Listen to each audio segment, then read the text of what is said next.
ఏంటి ఇందాక అనుకున్నట్టుగా ఈ కేసుల రేసులో జగన్మోహన్ రెడ్డి ఫస్ట్ ఉన్నారంట. సో అవన్నీ ఒక ఎత్తు. ప్రస్తుతం అయితే ఈ 2 కేసులు చుట్టుముట్టాయి. ఈ 2 కేసులు నేను ముందంటే నేను ముందు. మరి ఏది ముందు రాబోతోంది ఏంటి అసలు? సార్ అందరికీ నమస్కారం. ఇక్కడ ఒక విషయం అండి. సార్ కేసులు అనేది జగన్మోహన్ రెడ్డి గారికి కొత్త ఏం కాదు.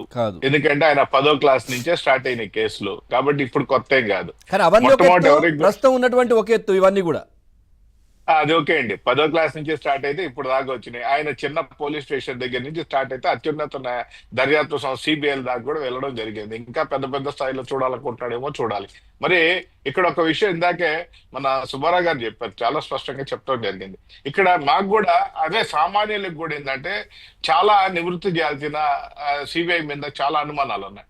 ఏంటి సిబిఐ మాత్రం నిన్న మాత్రం కోర్టు ఏదైతే ఆంక్షలు చెప్పిందో గత నెల 21వ తేదీని చెప్పిన దానికి సమాధానం చెప్తూ నిన్న సిబిఐ చెప్పడం చాలా క్లీన్ గా దర్యాప్తు అంతా పూర్తి అయిపోయింది, లేదు మీరు మళ్ళీ ఆదేశిస్తే మళ్ళీ దర్యాప్తు చేస్తాం, దాని మీద అనుమానాలు ఇక్కడ. ఎందుకు సార్ ఇప్పుడు అంటే గతంలో రామ్ సింగ్ గారు దర్యాప్తు చేస్తా ఉంటే వీళ్ళు ఆయన పైన కేసులు పెట్టారు, ఆయన చంపేస్తామని బెదిరించారు, బాంబులేస్తామన్నారు. ఆ తర్వాత ప్రస్తుతం సిబిఐ కొన్ని చేసినప్పటికీ ఇంకొద్ది మందిని విచారణ చేయాలి కదా, ఇంకా కూడా ఉంది కదా విచారణ చేయాల్సింది. అదే కదా సార్, ఇప్పుడు ఎవరైతే సునీత నర్రెడ్డి రాజశేఖర రెడ్డి మీదే కేసులు పెట్టడం జరిగిందండి కడప కోర్టులో. అవును. ఎవరైతే కేసులు ఫైల్ చేశారో ఆమె ఇప్పటికి కూడా పోరాడుతా ఉంది. ఈ రోజుకి సిబిఐ కానీ ఎక్కని కోర్టు లేదు, ఎక్కని మెట్టు లేదు, ఆవిడ పోరాడుతా ఉంది, అన్ని సంస్థల మీద పోరాడుతా ఉంది. నా తండ్రి హత్య కేసు త్వరగా చేయమని. ఇక్కడ ఇంకొక బాధాకరమైన విషయం ఏంటంటే ఎప్పుడో మార్చి 15వ తేదీ 19వ తేదీ జరిగింది, 2019 మార్చి 15వ తేదీ జరిగిన హత్య వివేకానంద రెడ్డి హత్య కేసు. వివిఐపి ఆయన వచ్చేసి స్వయాన మాజీ ముఖ్యమంత్రికి చిన్న ఆయన, ఇంకో మాజీ ముఖ్యమంత్రికి తమ్ముడు, ఇంకొక ఆయన చూస్తేమో తమ్ముడు కేసు. ఇక్కడ దర్యాప్తు ఇంత ఘోరంగా ఇంకా అంటే సామాన్యులకి ఇంకా ఏ విధంగా ఉంటుందో అని చెప్పేసి సామాన్యులు అయితే ఆలోచిస్తారు. రాష్ట్ర ప్రజలందరికీ తెలుసు ఎవరు చంపారు ఏంటి అనేది. కడప దగ్గర నుంచి స్టార్ట్ అయితే రాష్ట్రం ఎండు వరకు ప్రతి ఒక్కరికి తెలుసు. కానీ సిబిఐ మాత్రం విచారించలేదు. ఆ రోజు జగన్మోహన్ రెడ్డి గారు ఏదైతే కారులో ప్రయాణం చేశారో అతి బాబాయిని హత్య జరిగిన తర్వాత చూడడానికి ఆ డ్రైవర్ ఎందుకు చనిపోయాడు? మరి ఆయనకి ఇప్పుడే సుబ్బారావు గారు చెప్పినట్టుగా ఏకోజా 4:30కి ఆయన ఏదో మేనిఫెస్టో తయారు చేస్తా ఉంటే అప్పుడేదో కాల్ వచ్చింది బాబాయ్ నోమోర్ అని. బాబాయ్ నోమోర్ అంటే ఎందుకని ఎవరు చెప్పారు, ఎక్కడ విచారించింది సిబిఐ? ఈ విధంగా ఈరోజు మద్యం కుంభకోణం కేసులో ఏ విధంగా అయితే సిట్టు విచారణ చేసిందో ఆ విధమైన విచారణ కూడా సిబిఐ చేయలేదనేది మనం చూస్తా ఉన్నాం. ఆనాడు అవినాష్ రెడ్డిని విచారణ కోసం పోయినప్పుడు అవినాష్ రెడ్డి తల్లి బాగాలేదని దగ్గరలో ఉన్న బెంగళూరుకో హైదరాబాద్ కో పోకుండా కర్నూలులో మొత్తం ఏర్పాటు చేసుకుని కర్నూలు విశ్వభారతి హాస్పిటల్లో ఉండి 3 రోజులు డ్రామా చూసాం. 3 రోజుల డ్రామా తర్వాత ఏపీ పోలీసులే చేతులు ఎత్తేసి మేము సిబిఐకి సహకరించాలంటే సిబిఐ గమని వెళ్ళిపోయింది.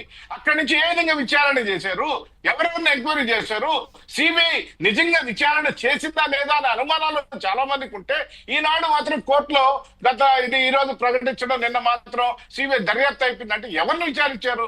ఆనాడు విజయసాయి రెడ్డికి గుండెపోటు అని ఎవరు చెప్పారు? ఏ విధంగా చంద్రబాబు నాయుడు గారు లోపల నుండి వివేకానంద రెడ్డి నరకతుంటే బయట లోకేష్ గారు తలుపు దగ్గర కూర్చున్నట్టుగా దానికి ఏంటి సార్ ఇప్పుడు కూటమి ప్రభుత్వం ముఖ్యంగా తెలుగుదేశం పార్టీ ఏం చేయబోతోంది? అంటే రాష్ట్రంలో అధికారంలో ఉంది, ఎట్లా ముందుకెళ్ళబోతున్నారు? అంటే మీరు అంటున్నట్టుగా సిబిఐ దర్యాప్తు పూర్తయిందని చెప్పేసింది, అయిపోయింది. దానికి మీరు ఊరుకుంటే ఎట్లా? ఎందుకంటే మీ పైనే కదా బురద జల్లింది, మీ నాయకుడే చేతిలోనే కదా కత్తి పెట్టి నారాసుర రక్త చరిత్రను రాసింది. అప్పుడు దాని తర్వాత మళ్ళీ దాన్ని అయితే వదిలేదేం లేదండి. ఎందుకంటే సున్నిత కోసం లేకపోతే ఇంకొకరి కోసం కాదు, ఒక ఆడబిడ్డకు అన్యాయం జరిగితే ఎంత దూరం దానికి పోయేదానికి ఈ ప్రభుత్వం అయితే రెడీగా ఉంది. ఒక ఆడబిడ్డకు అన్యాయం జరగకుండా చూస్తుంది. రెండోది ఏంటంటే చనిపోయింది ఎవరు? ఒక మాజీ ముఖ్యమంత్రి తమ్ముడు చనిపోయాడు. కాబట్టి దాని మీద రాష్ట్ర ప్రభుత్వం కూడా సీరియస్ తీసుకుంటది. గత ప్రభుత్వంలో ఏదైతే విచారణ జరిగిందో ఆ విచారణ 5 సంవత్సరాలు చాలా ఘోరమైన విచారణ జరిపారు. నిజంగా చెప్పాలంటే సిబిఐ ఏదైతే ఫైల్ దాఖలు చేసిందో దానిలో న్యాయం జరుగుతుందని మేమైతే అనుకోవడం లేదు. నిజంగా అత్యున్నత దర్యాప్తు సంస్థ అయిన సిబిఐ మీద చాలా అనుమానాలు సామాన్యులకు ఉన్నాయండి. అవన్నీ నివృత్తి చేయాల్సిన బాధ్యత సిబిఐకి ఉంది. ఈరోజు కోర్టు కానీ ఇంత దూరం తీసుకుపోకపోతే అసలు ఏమీ లేదు ఈ కేసులో. చాలా ఘోరమైన పరిస్థితుల్లో ఉంది. చూడాలి ఏం జరుగుతుందో ఏంటనేది.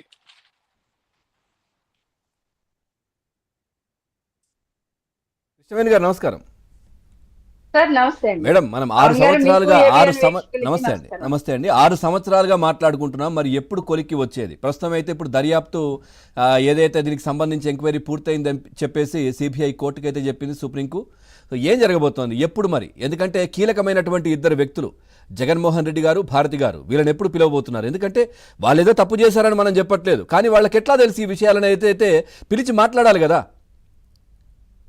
సార్ ఈ రోజు జగన్మోహన్ రెడ్డి గారు ఆ రోజు మాట్లాడినటువంటి ఆ బయట ఒకటి ప్లే చేస్తే ప్రజలు మళ్ళీ ఇంకొకసారి చూసి ఉండేవాళ్ళు సార్. అంటే ఎంత క్లియర్ గా, అంటే ఇక్కడ హత్య జరుగుతుంటే అక్కడ జగన్మోహన్ రెడ్డి గారు